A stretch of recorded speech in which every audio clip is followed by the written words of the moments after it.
In this video, guys, we're going to look at the difference in the angle of trend and how we can use that to give us an idea if the market is going to break out cleanly or not. Stay tuned to find out what I'm on about.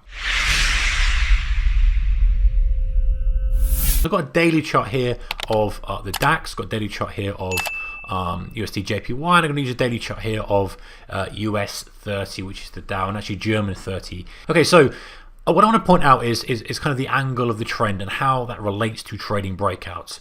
And I was looking at yen recently, USD JPY specifically, and it was kind of grinding to lows, and you've seen how this has gone over the summer and it's ground down, and you kind of look at it and go, you know what, the trend line's so shallow, really. You know, it's not far off horizontal, is it? It's not even 45 degrees, and what you get is you get drives to lows that are bought, and breakouts very rarely go very far. We're starting to get a little one here, but by history, you know, they kind of move a little bit, pull back, move a little bit, pull back. You know, that has one day to the low, then has 5 days up, then finally goes. You know, it's the pattern of new low, but not panic new low. You know, there's a distinct difference between that new low and flush to new low.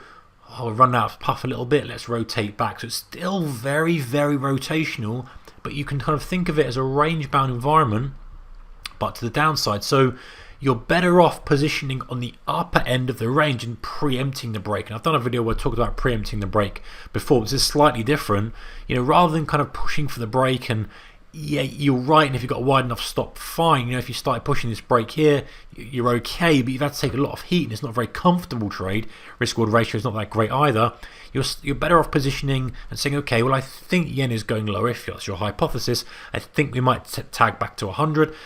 So I'm going to wait for a retracement back up, wherever that may be, even if it goes lower and retraces back up, or even if you do like a midpoint. Even if you go, you know what, I'm going to do a midpoint here, and I'm going to treat that as the kind of entry point to get lower. So that's a lot difference, and the kind of what is the heads up from this is the angle of the trend. So kind of the purpose of the video, guys, is to highlight how important the angle of the trend is. That's a very shallow downtrend, and so as such, breakouts don't often work. Now, I'll probably do this video, guys, and it will rip through the lows. It's not a silver bullet and a definite, but it's a generalization.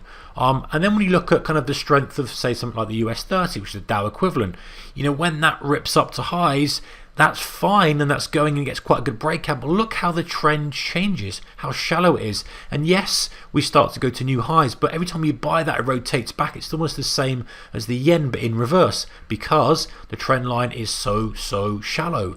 It's you know, it's very, not even 45 degrees again. And so you have the same situation where if you believe the market is going higher, and by the way, you know, sometimes this can be a precursor for a reversal, so don't always assume that. But if you believe the market's going higher, you're better off trying to buy on the push to the downside of the channel and preempting the strike to the upside than you are kind of buying the fresh highs. But look how different it is from the break when it's got a big trend and it's kind of very accelerating. The likelihood it's going to go higher. I wanted to compare that.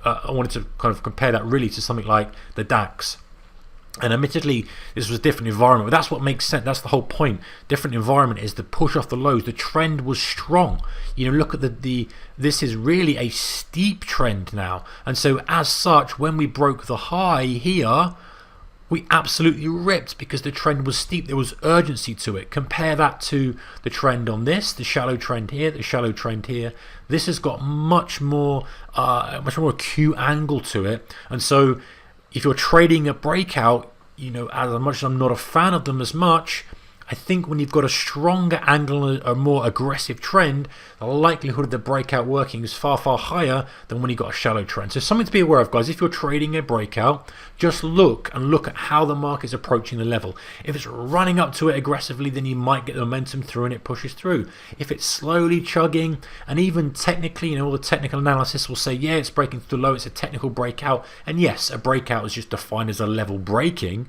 But even if you get that, the fact that the trend is so shallow, the fact that it's approaching it with such a kind of very small and a very supply demand's only slightly imbalanced approach, would generally mean, and this is not always the case, but you could insinuate and assume that actually breakouts aren't really going to go. But if you still want to get long, and that's not a bad thesis to have, it's kind of waiting to buy on the dip to the low side of the channel, if there is one, rather than buying as it breaks to the fresh highs. Now, of course, is there anything to say this won't suddenly accelerate to highs and the trend starts to really get more aggressive? That's perfectly possible. But then you adjust your strategy to suit and you say, okay, well actually now if it's getting more aggressive and it's really ramping on, maybe I can buy new highs and I can be kind of a little bit more aggressive in my entries and chasing a little bit more, because we have the urgency there. We're not price sensitive anymore. Participants aren't price sensitive, they're time sensitive. They want to get in, they want to get in quick or get out in the case of this kind of down move. And obviously that was news driven